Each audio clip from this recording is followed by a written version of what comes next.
But through her films, generations to come will discover her humor and grace, her keen intelligence, and her soaring independence. She was and always will be an American original, and she died as she lived, with dignity and grace.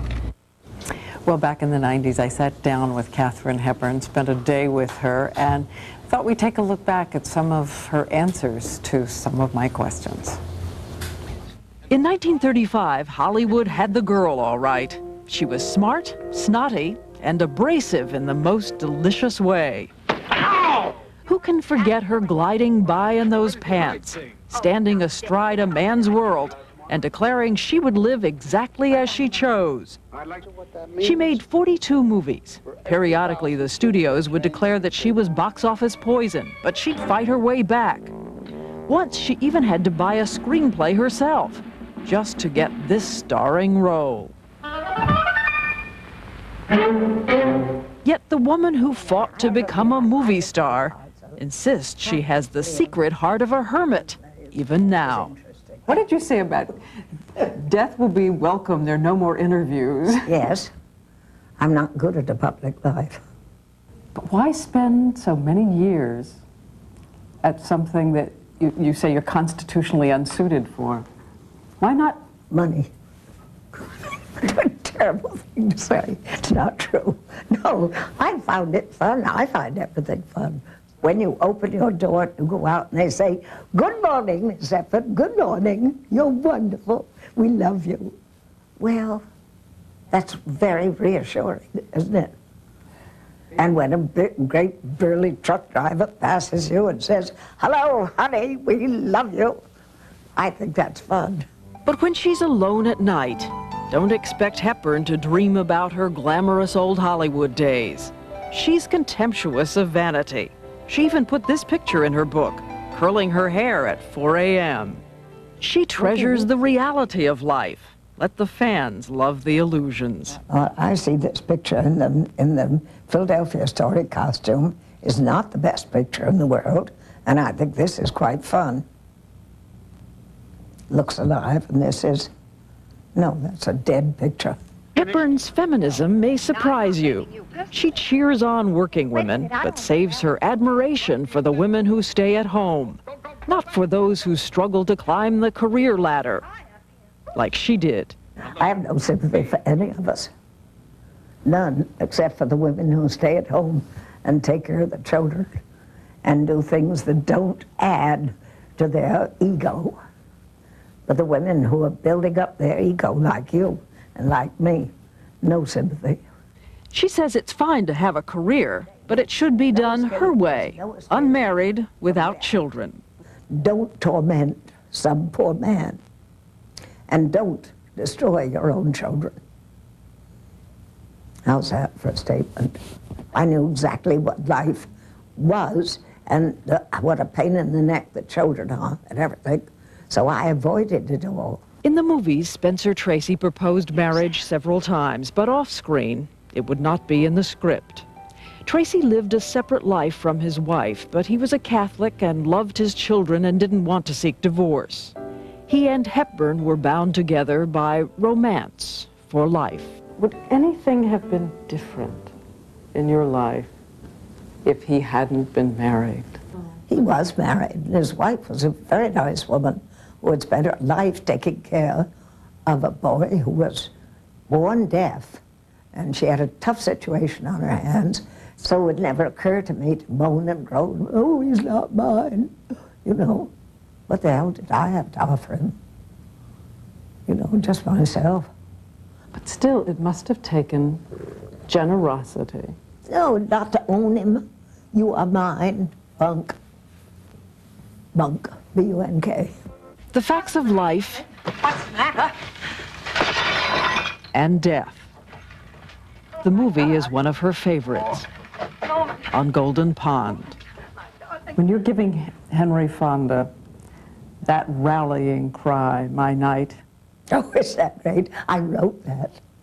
you wrote it? I wrote that, "My knight in shining armor." You're my knight in shining armor. Don't you forget it. You're going to get back on that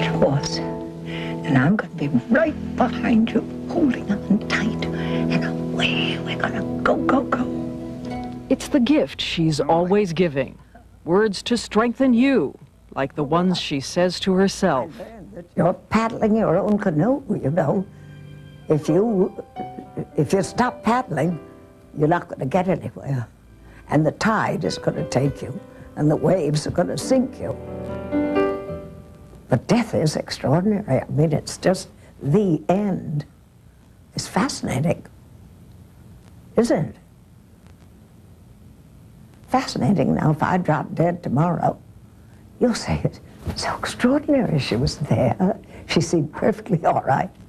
She must have had a bad heart, besides a bad conscience. She was there. She was extraordinary. Joel and I have been remembering her all morning long. As you watch, a memory, a favorite moment? In the movies on Golden Pond, in real life, she was, we can't belittle what she did to create our world in our century. She was smart. By her absence. And then he wrote, death finally came after being put off for nearly a century. But you can just guess that she kept him waiting in the foyer until she was good and ready. Here's ABC's Bill Blakemore. Katherine Hepburn was a one-woman social revolution. She launched a new era of women's liberation, on screen. I'm going to live alone. And off, and not only because she wore pants. I just wore dungarees because I'd always worn dungarees. She controlled her own career in Hollywood when no actor could, man or woman. RKO wanted her to do a movie called Mrs. Carey's Chickens. She wouldn't do it. She quit, bought out her contract, left, went back to Broadway. Unheard of? Astonishing. A contract in Hollywood then was like a sentence in jail. You had to live up to it or you would never work again. So she got ownership of Philadelphia Story, made it a hit on Broadway, then forced Hollywood to film it, her way. She understood you had to have all the chips to play cards in Hollywood, and she had all the chips. America's women watched closely as she played herself on screen. Strong, smart, independent. America's men were riveted. She did not try to fulfill their fantasies, but challenged men to be themselves. Are you always much too busy? What for? I was wondering about this afternoon. Sorry. Tomorrow afternoon? What's on your mind? I'd like to take you to a baseball game. Okay. Hepburn taught men and women how self-confidence and intelligence can enhance natural beauty, leaving the blonde bombshells far behind. Thought you might want to kiss me goodbye. Part of the secret of the on-screen heat and love that never slackened through 9 films over 27 years with Spencer Tracy? Always, she was his equal. It was very much a male-female thing, with each one wanting to dominate. Despite those 4 Oscars, she never attended an Oscar ceremony, ignored Hollywood parties, never belonged to Hollywood, but was one of its leaders. At a price. She said for her craft, she sacrificed having children. Supposing little Johnny or little Katie had the mumps and I had an opening night, I'd want to strangle the children. She said no one could have it all. For the love of God, can't we love one another just a little? She had her craft. Told her it was Her wrong. 2nd, 3rd, and 4th Oscars were in her 60s and 70s. Age did not frighten this woman. You're my knight in shining armor. Don't you forget it. With her clear-eyed intelligence and her indomitable sense of fun, Oh, what's that? Get lonely? Katherine Hepburn showed us how it is possible to be both strong and beautiful. Bill Blakemore, ABC News. Entertainment Tonight interviews about her romance with the married Spencer Tracy. I was also very careful. And Spencer was very careful. What she said about his wife and how they kept one of Hollywood's great love affairs from the press. They could have been hurtful. And hurtful to Mrs. Tracy.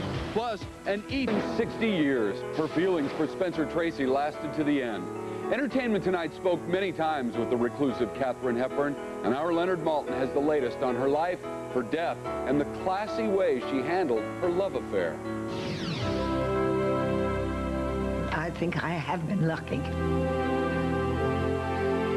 I think I was born at the right time for my personality. Today at 2:50 p.m., Katherine Hepburn died of old age. She was 96 years old. The news was delivered by Katherine's friend, ABC reporter Cynthia McFadden. Hollywood's most revered leading lady died Sunday surrounded by family and friends. She was known for being honest at all costs, and for the past decade lived a peaceful life in the small town of Old Saybrook, Connecticut. There she performed random acts of kindness, like donating this fire truck to the local firehouse. In 1970, Hepburn had hip replacement surgery. She later suffered tremors, which sparked speculation that she had Parkinson's disease. Well, get behind me. I am behind. Well, get closer. I can't get any closer now. Hepburn's film career spanned 7 decades. With a razor tongue, quick wit, and amazing screen presence, she earned 12 Oscar nominations, and no actress ever matched her 4 Oscar wins. You probably never heard of me because I'm just starting. There was Morning Glory, Guess Who's Coming to Dinner, The Lion in Winter, and On Golden Pond. You're my knight in shining armor. But with all her movie success, Hepburn told me back in 1992 she could never look at them. Do you ever watch any of your films? No. Resolutely? I never see them, ever. I don't think I've ever seen. I saw a little bit of Lion in Winter. Don't like to see myself. Born to a large, well-to-do family, Hepburn once told me acting was not a profession her parents believed in. And I think Dad had absolutely no faith in what would happen to anyone who went into the theater. He thought it was the most asinine profession. You know, that it would last 5 years and that I'd be broke and he'd be taking care of me. She got incredible strength from her mother, a crusader for women's rights, and that impression molded the young woman early on. I was brought up with the idea that women were pretty darn important, you know. But being famous took its toll on her personal life. She was married briefly in the 1930s and never wed again. I've lived life as if I were a man. Now, I don't necessarily approve of that, but I think that's the only way that you can live a public life. You're not living a personal life at all. So she gave up the idea of marriage and children because, as she told me, being a working mother in Hollywood just wasn't smart. Certainly, when I realized that I wanted to be important myself, as me being me, I thought, never have any children. But she did manage to keep her private life private. She spent 28 years in a relationship with a married man whom she deeply loved, Spencer Tracy. I didn't think my life had the feel of a scandal. Maybe I was wrong. But I thought it was a fairly average life. Well. And all those things had been talked about in the papers. She lit up the screen for 7 decades, and she didn't like the idea of retiring. Through it all, she had that fighting spirit right to the end. I've lived a long, long time, and I'm still living. And they better look out, you know. Wow, she was always so strong. Thanks, Leonard. And coming up, our interviews with Katherine and her own description of that passionate 28-year love. I discovered myself. Do you know what I mean? And that apparently meant a great deal to me. Their screen partnership began in 1942 in Woman of the Year, and that's when their romance began as well. Over the course of 9 movies, including the classic Adam's Rib, they sometimes played husband and wife. But despite remaining lovers for nearly 3 decades, marriage was not to be. He had me. I didn't have him necessarily. Do you know what I mean? That's because Tracy was married and Catholic and wouldn't get a divorce. You and Spencer Tracy were never gossiped about? But we never went out to be gossiped about either. I was very careful that we were not gossiped about. And then the press were very nice to us because they could have been hurtful. And hurtful of Mrs. Tracy, which would have been wicked. And Mrs. Tracy lived in Los Angeles. And I never went out with Spencer all those 28 years in Los Angeles, ever. So that but we didn't sort of make a spectacle of a relationship. It's one of Hollywood's all-time great love stories. Hepburn even stepped away from her own career to help an ailing Tracy and encouraged him to get back on screen for Guess Who's Coming to Dinner, his last hurrah in 1967. Well, in the last years of Spencer's life, I didn't act so much because he was not feeling too well and he wasn't feeling very confident. And I was in a position to alleviate that situation for him. And he was my good friend. And that seemed wonderful to me, to be that useful. Her list of leading men included John Barrymore, Cary Grant, Jimmy Stewart, Humphrey Bogart, and Henry Fonda. But despite her success, she seemed to have a love-hate relationship with the business. I think most people in this profession are pigs. I know I'm a pig. I know I was a pig. And I was, well, I saw it my way. And that you cannot do, I don't think. I mean, and live a generous life. I'm a little Bo Peep. I've lost my sheep, really I have. Her face and voice were so distinctive that they were easily caricatured, as in the Walt Disney cartoon, Mother Goose Goes Hollywood. They were such lovely sheep. Really they were. In the late 1930s, she was labeled box office poison, so she left Hollywood for the New York stage. She bought the rights to her play, The Philadelphia Story, then sold it to MGM, creating her own movie comeback. After The Philadelphia Story, I just did what I thought was interesting. And if it turned out to be a bore, well, that was my tough luck. With a career that spanned more than 60 years, she became an icon, an individualist, and a role model. Her own woman with just one regret. Wish I knew how to play tennis better. That's the thing that gets me down. Funny. It's always the one that got away, right? Yes, always the one that got away. Thank you, Miss Hepburn. Thank you very much. I'm often asked, what's the best interview you've ever done? I say, easy, that's Katherine Hepburn. She was opinionated, blunt, colorful, and it was exciting just to be in her presence. Will ever match. All I'm trying to say is that there are lots of things that a man can do, and in society's eyes, it's all hunky-dory. A woman does the same thing, the same, mind you, and she's an outcast. Finished? No. To Katherine Hepburn, playing the starchy, no-nonsense Yankee on film was no act at all. I will look after myself and have done so very well all my life, thank you. That's who she was, a strong woman with a sharp tongue, who managed to do it her way in a movie career that lasted more than 60 years. I've acted ever since I was a child.